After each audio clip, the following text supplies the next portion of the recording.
ABP Ganga, खबर आपकी, जुबान आपकी।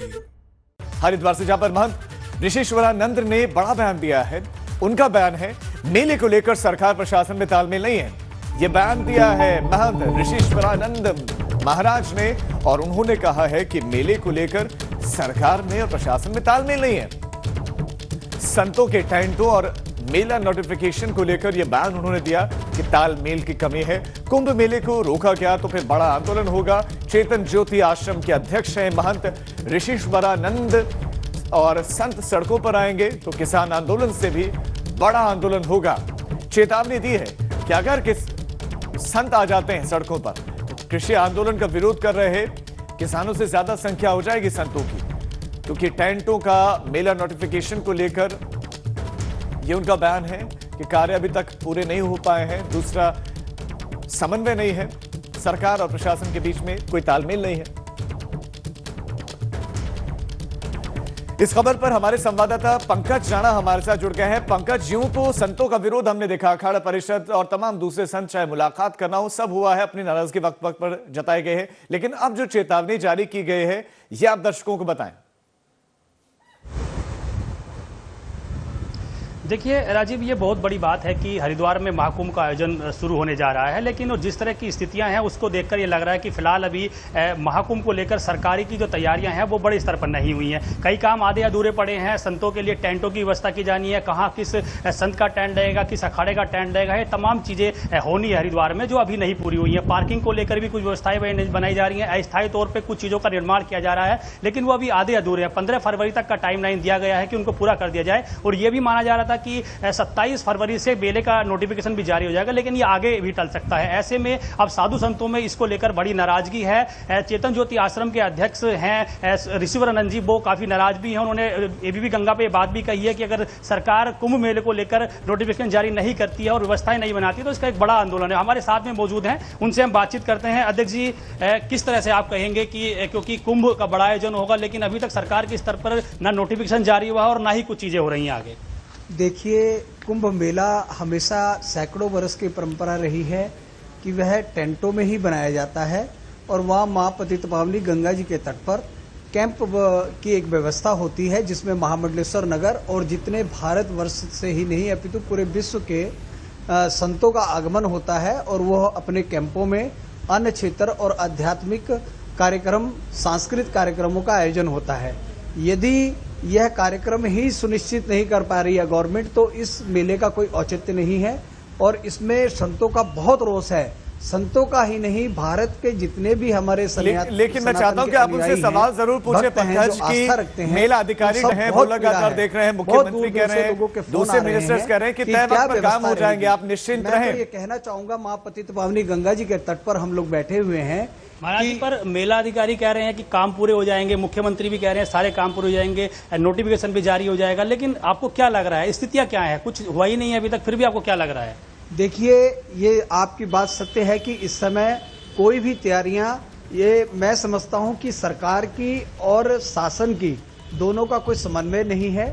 आप देखिए कि अभी जल्दी में ही वृंदावन का कुंभ बहुत सूक्ष्म में लगता है, परंतु उत्तर प्रदेश सरकार ने उसको एक बृहद रूप दिया है। हरिद्वार कुंभ मेले से पहले वृंदावन में वैष्णव संतों का एक कुंभ आयोजन किया जाता है, जिसको बहुत विशाल रूप से, और आप देख सकते हैं कि प्रयागराज में कुंभ जो माघ मेला होता है वो हरिद्वार के कुंभ के लगभग बराबर होता है। उसकी व्यवस्थाएं उत्तर प्रदेश सरकार ने कितनी सुंदर की हैं। लेकिन अब क्या स्टैंड रहेगा आगे? संतों का क्या स्टैंड है? सरकार तो अभी अपने काम से अभी अपने तरीके से काम कर रही है, तो क्या आंदोलन भी हो सकता है इस विषय में? निश्चित रूप से यदि यह सरकार नहीं जागी तो भारत साधु समाज, यहाँ का गंगा सभा, अखाड़ा परिषद से वार्ता करके, अखिल भारतीय संत समिति से बात करके हम इनका पूरे जोर विरोध करेंगे, विरोध ही नहीं करेंगे। यहाँ तक भी स्थिति पैदा हो सकती है कि इस मेले का बहिष्कार कर दिया जाए। जी, यह पंकज उनकी बात आ गई है। बहुत शुक्रिया आपका इस तमाम जानकारी के लिए कि उत्तर प्रदेश सरकार से सीखें। जो कुंभ हुआ है उत्तर प्रदेश में शानदार रहा है, भव्य रहा है, लेकिन उत्तराखंड में तैयारियां ही अभी तक नहीं हुई, नोटिफिकेशन जारी नहीं हुआ है और संत आक्रोशित हैं, गुस्से में हैं।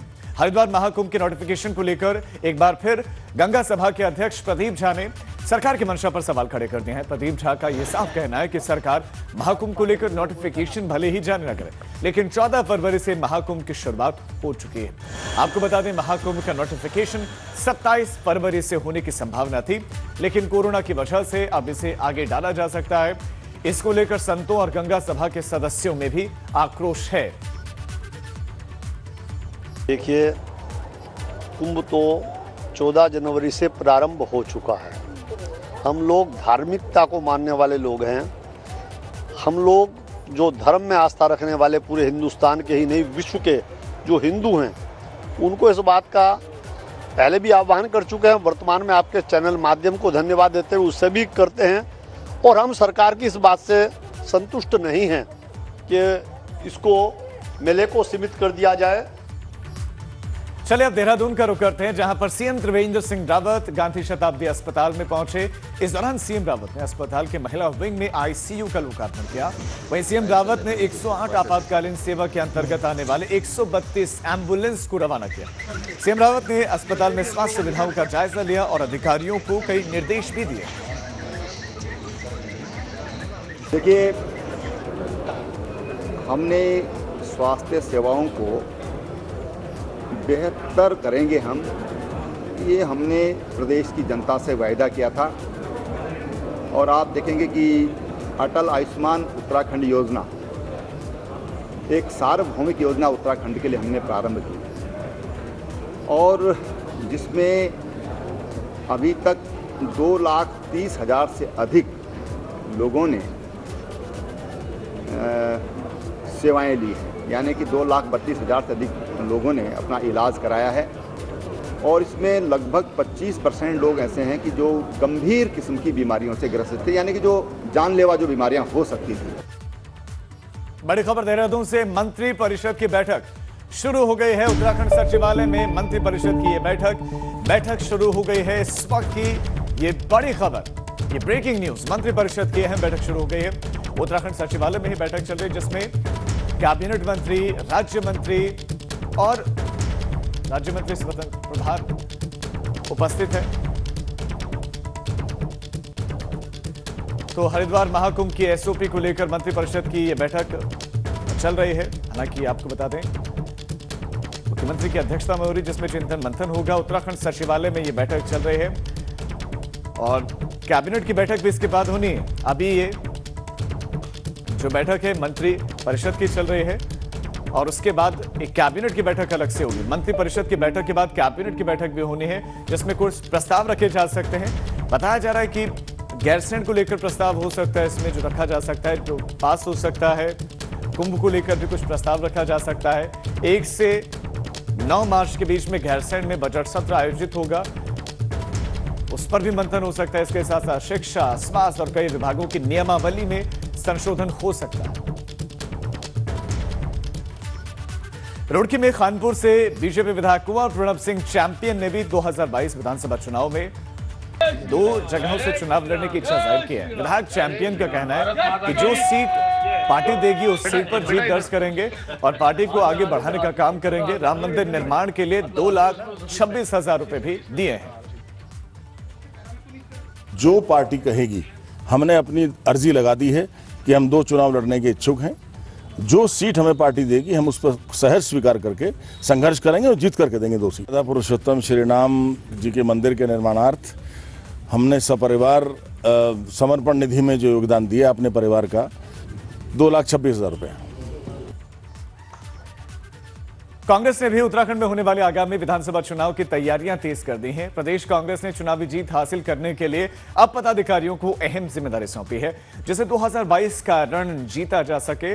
पौड़ी में कांग्रेस परिवर्तन रैली के जरिए घर घर जा रही है और सरकार की नाकामियों को गिनाकर अपना परचम बढ़ा रही है। पौड़ी जिले की 6 विधानसभाओं के लिए विधानसभा प्रभारी नियुक्त कर दिए गए, जबकि जिले का प्रभारी और पूर्व मंत्री राजेंद्र भंडारी को बनाया गया। बहुत बड़ा चेहरा हरीश रावत जी एक बहुत बड़े नेता हैं हमारे उत्तराखंड में, उनके बराबर कोई नेता नहीं है। बहुत बड़ा उनका व्यक्तित्व है, बहुत बड़ा व्यक्तित्व है। और कल जो भी पार्टी निर्णय करती है पार्टी क्यों नहीं जानती है भाई किसका व्यक्तित्व ठीक है, किसके पीछे हम लोग जीत सकते हैं, कौन हम पार्टी को सत्ता में ला सकता है, ये तो आने वाला समय बताएगा। तो कांग्रेस तो प्रजातंत्र का जो है हमेशा से जो है उसको कबूल करती है, पर भाजपा ने कब कबूल किया है। बड़ी खबर, महंगाई और कृषि कानून को लेकर कांग्रेस का प्रदर्शन, कार्यकर्ताओं ने पुतला फूंका है। ये खबर हल्द्वानी से आपको दे रहे हैं। महंगाई, कृषि कानून और इन मुद्दों को लेकर कांग्रेस पार्टी लगातार प्रदर्शन कर रही है और इसी कड़ी में हल्द्वानी में कांग्रेस का ये प्रदर्शन, कार्यकर्ताओं ने पुतला दहन किया है। इस कार्यक्रम में, इस प्रदर्शन में नेता प्रतिपक्ष इंदिरा हृदय भी मौजूद हैं। यहां कार्यकर्ताओं ने पुतला फूंका है और नारेबाजी की है। नारेबाजी की है, कृषि कानून को वापस लेने की मांग की है केंद्र सरकार के खिलाफ। ये प्रदर्शन कांग्रेस का हल्द्वानी में नेता प्रतिपक्ष इंदिरा हृदय आपको तस्वीरों में दिख रहे होंगे, जो इस प्रदर्शन में शामिल होने के लिए पहुंची और कई कांग्रेस के कार्यकर्ता पहुंचे। पुतला दहन किया गया और अपनी बात दर्ज करवाई गई।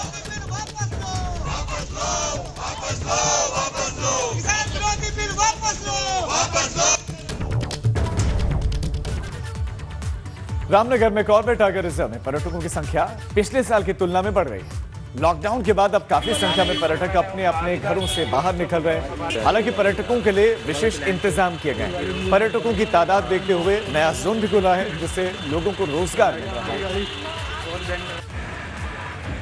इस पर्यटन सत्र में जब से पर्यटन प्रारंभ हुआ है तो पर्यटकों की संख्या पिछले वर्ष के तुलना में काफ़ी अधिक है और लगातार जो भी बुकिंग्स हो रही हैं वो ऑलमोस्ट फुल चल रही हैं इस समय बुकिंग्स। जो भी हमारे टीसीपी की गाइडलाइंस है और जितने वहाँ पे कैरिंग कैपेसिटी फिक्स की गई है उसी के अनुसार पर्यटकों को जो है कॉर्बेट टाइगर रिजर्व में अलाउ किया जा रहा है। उत्तराखंड में पहाड़ से लेकर मैदान तक आदमी ठंड से कांप रहा है। पाले और कोहरे ने लोगों की मुसीबत बढ़ा दी है। ठंड के कारण लोग घरों में दुबकने को मजबूर हो गए। वहीं मौसम विभाग के माने तो अगले 2 से 3 दिन में एक बार फिर ऊंचाई वाले क्षेत्रों में बर्फबारी और बारिश होने की संभावना है। मसूरी में शाम होते ही जबरदस्त ठंड देखने को मिली। मसूरी में ठंड का आलम यह है कि मसूरी के कंपनी गार्डन स्थित कृत्रिम झील सुबह जम गई। वहीं आसपास के क्षेत्र में पाले की सफेद चादर देखने को मिली। इस समय काफ़ी ठंडा महसूस हो रहा है क्योंकि लखनऊ में इस समय टेम्परेचर थोड़ा सा बेटर था इससे। यहाँ पे जैसा कि आप देख रहे हैं कि लेक में बर्फ़ जमी हुई है, तो मुझे तो ये लगता है कि माइनस में टेम्परेचर होगा इस टाइम का। तो और रात में मुझे लगता है और ज़्यादा ठंड हो जाती है। वो रात में काफ़ी बर्फ़ भी पड़ी है, मैंने सुना यहाँ पे। हमने देखा यहाँ पे बहुत ज़्यादा ठंडा है, हमारे यहाँ के अकॉर्डिंग बहुत ज़्यादा ठंडा है। और वैसे सुबह 7 बजे यहाँ पे धूप निकल गई थी, बहुत अच्छी धूप खिलती है सुबह 7 बजे। और ये हम यहाँ पे देख रहे हैं, ये जो लेक है ये आर्टिफिशियल लेक है। यहाँ पे ये जो आप देखिए यहाँ पे कितनी बर्फ़ जमी हुई है, बहुत भयंकर। लेकिन मज़ा आ रहा है यहाँ घूमने का, बहुत अच्छी है। पूरा पहाड़ों में घूमते हुए बहुत आनंद लेते हुए हम यहाँ पे आए हैं। रुद्रप्रयाग के जंगलों में जो आग लगी है वो बुझने का नाम नहीं ले रही। जंगल बुरी तरह से आग की चपेट में है। स्थिति यह है कि जिला मुख्यालय के पुनाड़ और बरसू गांव के पास में जंगल जलकर राख हो रहे हैं। सड़क से कुछ ही दूर पर आग लगी है, बावजूद इसके वन विभाग के अधिकारी इस ओर झांक तक नहीं रहे हैं। आग बुझाने के लिए कोई कर्मचारी मौके पर नहीं पहुंच रहा है। जिला मुख्यालय में चारों तरफ सिर्फ धुआं और धुंध है। स्थिति इतनी विकट है कि धुएं के कारण 5 से 10 मीटर की दूरी भी स्पष्ट नहीं है।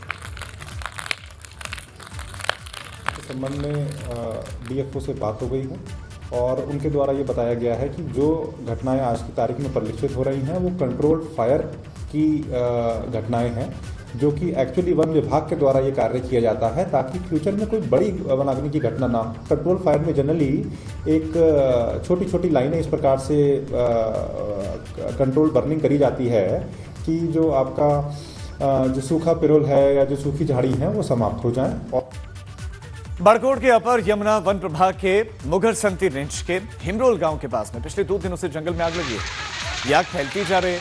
आग का ये वीडियो आप भी देख सकते हैं। आग की जो लपटें हैं वो कितनी भयावह हैं वो आप देख सकते हैं। और गांव के और घरों के कितने पास ये आग पहुंच गई है। यहाँ सांस लेना मुश्किल हो गया लोगों का घरों में। मकान के बिल्कुल करीब आग पहुंची जहां लोग चिल्लाते हुए दिखाई दिए। आप देखिए, लोग चीख रहे हैं, लोग चिल्ला रहे हैं, बाल्टियां लेकर जा रहे हैं लोग, तब पानी भर कर आग बुझाने की कोशिश करें, प्रयास करें, लेकिन आग की ये लपटें हैं कि सबको जला देना चाहते हैं। बेकाबू स्थिति को देखते हुए आनंद फानंद में लोग अपने मकानों को छोड़कर फिर दूर चले गए। आप लपटे देखिए आग की, आप आग की लपटे देखिए। ये एक्सक्लूसिव तस्वीरें सिर्फ एबीपी गंगा पर आप देख रहे हैं। और वन महकमे की मदद से ग्रामीणों ने कड़ी मशक्कत के बाद आग को बुझा दिया, लेकिन ये कितनी चिंताजनक स्थिति है। और सबसे बड़ा कारण इसके पीछे ये माना जाता है कि चीड़ के जंगल बड़े खतरनाक, क्योंकि चीड़ के जंगलों, चीड़ के पेड़ों से पिरुल गिरता है। इसी पिरुल से तेल बनाने का दावा प्रदेश सरकार करती है, लेकिन ये पिरुल खतरे से खाली नहीं है, क्योंकि बेहद जल्दी आग पकड़ता है। और उसके बाद दो तस्वीरें आप देखिए, रुद्रप्रयाग की तस्वीरें हैं, बड़कूट की तस्वीर आपके सामने है। जंगल जल रहे हैं और खास तौर पर चीड़ के जंगलों में आग लगी हुई है। इस मौसम में, सर्दियों में चीड़ के जंगल जल रहे हैं।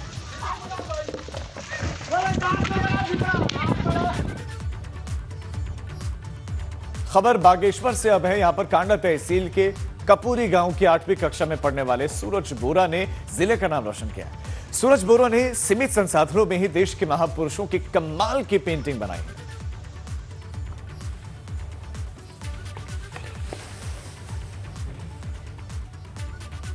जो ऑपरेटर सर हैं वो देखते थे मेरी ड्राइंग्स एंड उनको मतलब कहते थे कि मुझे और अच्छा करो, तुम धीरे धीरे सीखने लगोगे।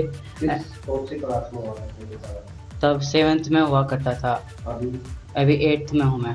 बहुत ज़्यादा पहले तो मैं नटराज से खाली मतलब बनाने के लिए बनाता था, लेकिन अब तो मेरे पास बहुत सारे मटेरियल्स आ गए हैं, बहुत अच्छे मतलब अच्छे क्वालिटी के पेंसिल्स भी आ चुके हैं। मेरे विद्यालय का एक छात्र है सुजल से पूरा, जो कि बहुत अच्छी चित्रकारी करता है, बहुत अच्छी पेंटिंग्स करता है। उसको हमारे द्वारा जो है प्रोत्साहित किया गया, तो उसने अपने को काफ़ी निखारा है। इस बीच उसकी पेंटिंग्स को एक हमारे यहीं क्षेत्रीय युवा हैं जो कि दिल्ली में अपना कार्य करते हैं, वह उनकी पेंटिंग से काफ़ी खुश रहे, प्रभावित हुए, तो उन्होंने उनको कुछ पेंटिंग्स किट भी जो है उपलब्ध कराई और अपने स्तर से उन्होंने उनको विश्वास दिलाया है कि अपनी पेंटिंग्स को और अच्छा करे। रानीखेत तहसील की कुमाली के रोदपुर में तेंदुए का शव मिलने से हड़कंप मच गया। वन विभाग की टीम ने शव को कब्जे में लिया। इस तेंदुए की उम्र लगभग 2.5 से 3 साल के बताए जा रहे। वन क्षेत्राधिकारी ने बताया कि मादा तेंदुए के शरीर पर नाखूनों के निशान मिले हैं। इससे आपसी संघर्ष में मौत होने की आशंका जताई जा रही है। मसूरी के सरकारी अस्पताल में कोविड का टीका लगाया गया। 100 हेल्थ वर्कर्स को कोविड वैक्सीन लगाए गए।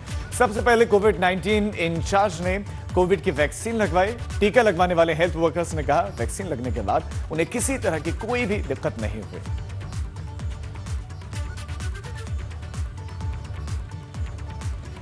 पौड़ी जिले में मुख्यमंत्री स्वरोजगार योजना की रफ्तार अच्छी दिख रही है। शासन की तरफ से जिले को जो टारगेट दिया गया था, काम उसके मुताबिक हुआ है। दरअसल मुख्यमंत्री स्वरोजगार योजना के तहत जिले को 250 लाभार्थियों को रोजगार देने का लक्ष्य रखा गया था और इसके लिए 277 लोगों ने आवेदन किया था, जबकि जिले में अब तक 170 लोग इस योजना से जुड़ चुके हैं। वीर चंद्र सिंह गढ़वाली होम स्टे और पर्यटन जैसी योजनाओं में जिले ने अच्छा काम किया। मुख्यमंत्री जी स्वरोजगार योजना जो है उसमें हमारा जो डिस्ट्रिक्ट का टारगेट था वो 250 का था, तो उसके सापेक्ष हम लोगों ने 277 सैंक्शन कर लिए हैं और 170 के करीब जो है हमारा डिसबर्सल भी हो गया है, तो उसमें हमारी प्रगति अच्छी है और जो हम निर्धारित टारगेट जो है वो इसी माह में पूरा कर लेंगे। इसी के अलावा जो हमारा पर्यटन से रिलेटेड होम स्टे योजना है और हमारी वीर चंद्र सिंह गढ़वाली स्कीम है। केदारनाथ में भले ही बर्फबारी की वजह से पुनर्निर्माण के काम बाधित हो, मगर एक बात यह भी सच है कि केदारनाथ धाम में पिछले साल के मुकाबले कम बर्फबारी हुई है।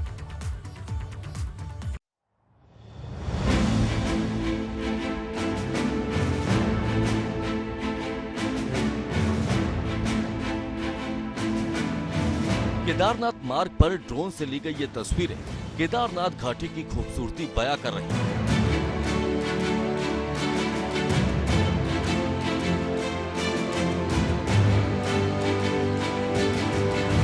केदारनाथ घाटी की पहाड़ियों पर अभी तक कई जगह बर्फ जमी। छानी कैंप के आगे हालांकि केदार यात्रा मार्ग पर कई जगह बर्फ बिल्कुल पिघल चुकी है। पैदल मार्ग पर तो कई जगह पर बर्फ का नामो निशान तक नहीं।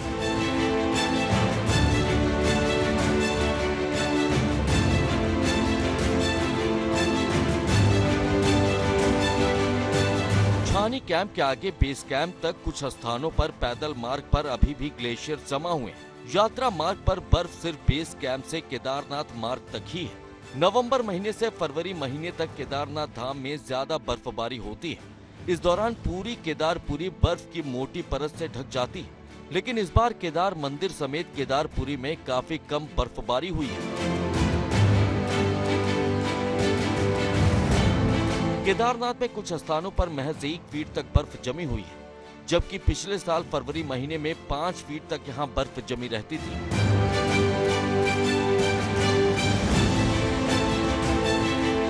यात्रा मार्ग पर कई ऐसी जगह हैं जहां अभी भी यात्रा मार्ग पूरी तरह बर्फ से ढका हुआ है। यहां बर्फ काटकर रास्ता तैयार किया जाएगा।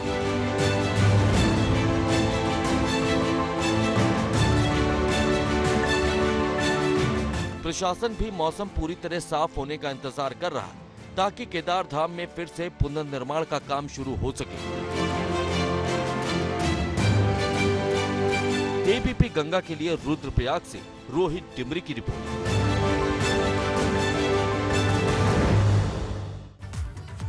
देश के लिए मर मिटने वाले शहीद बेटे को एक पिता की ओर से ऐसी श्रद्धांजलि बहुत कम देखने को मिलती है। कर्णप्रयाग में एक पिता ने अपने शहीद बेटे की प्रतिमा खुद के खर्चे पर बनवाई, जिसका अनावरण उनके पैतृक गांव हलोटा में किया गया। दरअसल सूरज तोपाल 1 नवंबर 2017 को देश की रक्षा करते हुए शहीद हो गए थे।